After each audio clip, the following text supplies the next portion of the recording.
Dear students, welcome back to another lecture. In this lecture, we will be considering the question as shown in figure. So, here, if you look, we have a rigid horizontal member and we have three vertical members which are of the length 1 meter and area 100 mm square. And we have a load which is eccentrically applied to the horizontal member. So the relative position of the loading and various vertical members are also shown here. First thing we will do is let us analyze the symmetry of it. So if you look in terms of material about this vertical axis, you can see that all the members are having the same material. Therefore, there is symmetry in terms of material.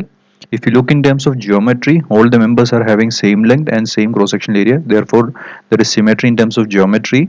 And if you look in terms of loading, the loading on this side of the vertical axis and on the other side is not the same. So there is unsymmetry in terms of loading, and this overall unsymmetry, how it reflects in the behavior of this particular system is when you apply the loading, this horizontal member is going to tilt in this manner.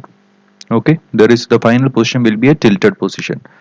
So if I try to write, let us name these vertical members are 1, 2, and 3 in this order from left to right. So delta 1, delta 2, and delta 3. So if you want to get a relationship between delta 1, delta 2, and delta 3, we can use basic trigonometry for that. So delta 3 minus delta 1 divided by 1000 is equal to um, delta 2 minus delta 1 divided by 500. So if we try to rewrite that, we can get an expression like this.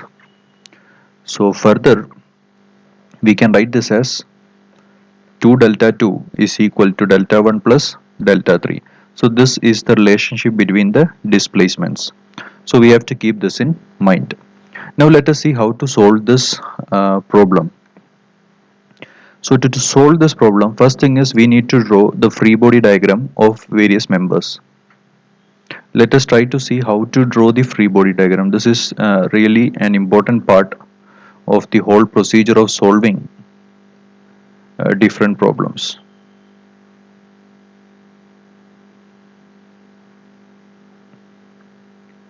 This is something we are having, and we have a load like this 100 kilonewton.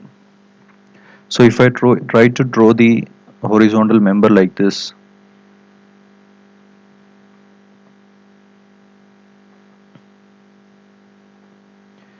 these are the different members. Now in the horizontal member we have a 100 kilonewton load acting vertically downward. So the tendency of the horizontal member is it will have a tendency to move down.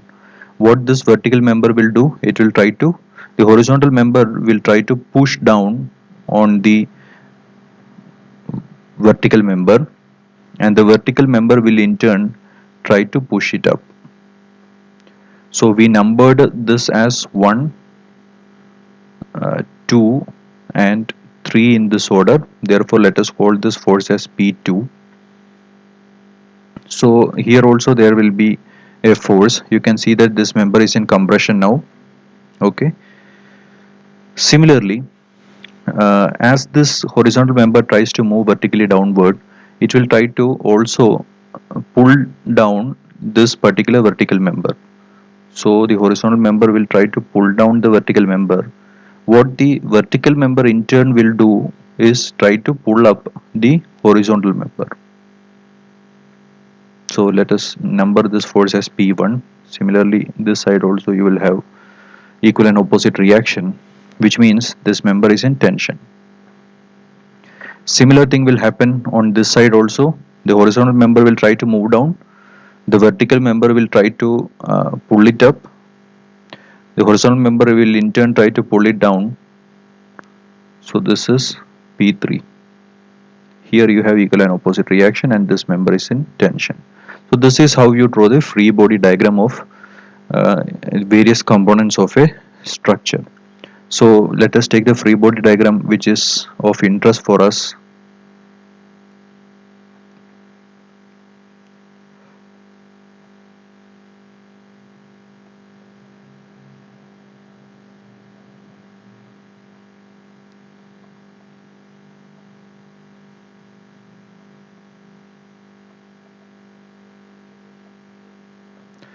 Okay, so this is a free body diagram of the horizontal member. Now from this, if we apply the force equilibrium as well as the moment equilibrium, we can get a few equations. So let us try to write the force equilibrium for this one. So P1 plus P2 plus P3, total upward force is equal to total downward force is equal to 100. So this is our equation number 1. Let us take moment about the point 1.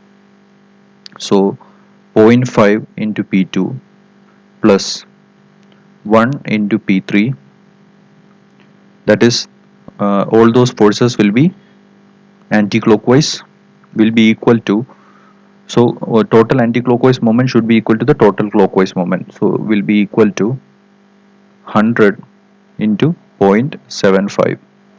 So 0.5 P2 plus P3 is equal to 75. So this will be our equation number 2.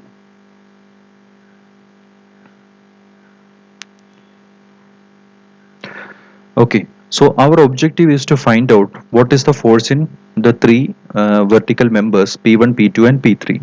So if you look here now, we have now two equations connecting P1, P2 and P3.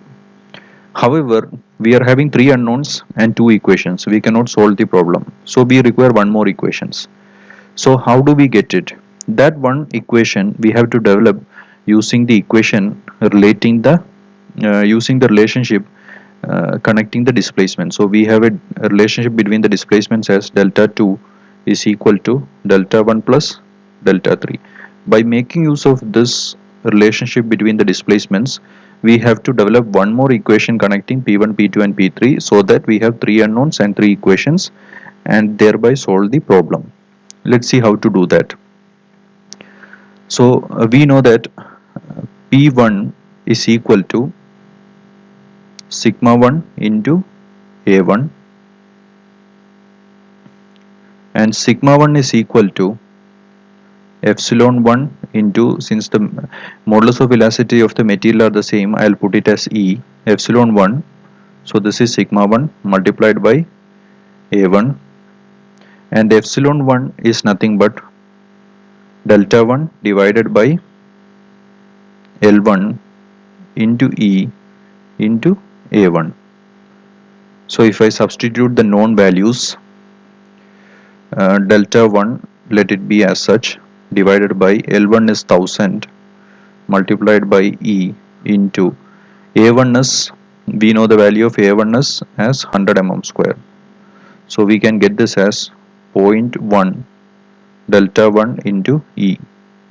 So this value will be in Newton.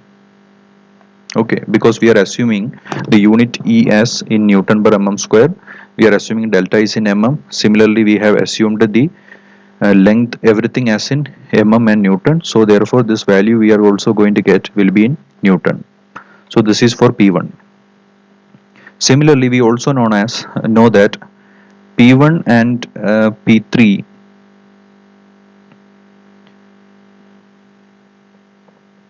let us try to find it for next, let us try to develop it for P2. So P2 will be equal to sigma 2 into A2. So sigma 2 will be equal to epsilon 2 into, the material is the same, therefore I'll put it as E, multiplied by A2. Epsilon 2 is nothing but delta 2 divided by L2 into E multiplied by A2. If we substitute the values, delta 2 divided by L2 is 1000, E into 100, we will get it as 0.1 delta 2 E. So this value will also be in Newton. In a similar way, we can also write an expression for P3 as P3, we will get a similar expression like this, delta 3 into E. This also will be in Newton. So we have expressions for all the three. Now let us write an expression like this. So if I try to write uh, 2P2, 2P2 will be equal to 2 delta 2 into 0.1 E, and this 2 delta 2 can be replaced as delta 1 plus delta 3 into 0.1 E. We can simplify this and write it as 0.1 delta 1 E plus 0.1 delta 3 E, and we know that 0.1 delta 1 E is nothing but P1 and 0.1 delta 3 E is nothing but P3. So we get a relationship as 2P2 is equal to P1 plus P3, that is P1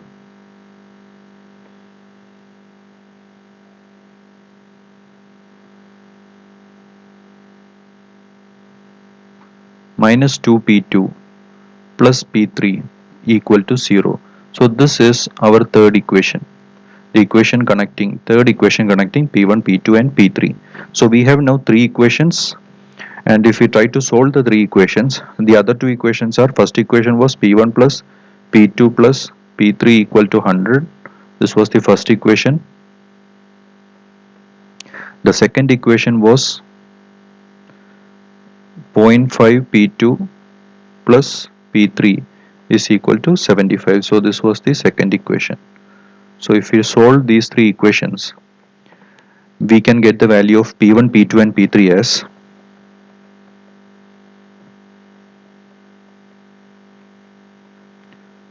so you can solve this using the calculators. If you solve this using the calculators, you will be getting the value of P1, P2 and P3 as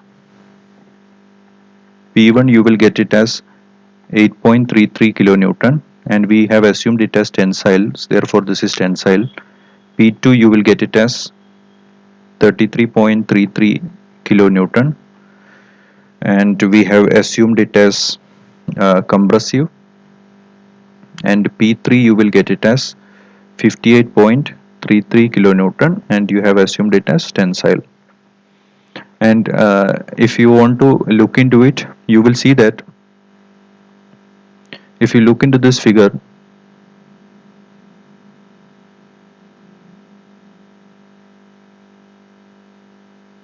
the third member has undergone the maximum elongation, and therefore the maximum strain is on this particular member, and therefore it will be having the largest share of force. Similarly, that is 58. The central member has undergone uh, lesser strain than this member. Therefore, the force in this will be lesser. So this is the force here is 33, and this member has undergone the least amount of deformation. Therefore, the force share of it will be least. We will deal with a new example in the next lecture. Thank you.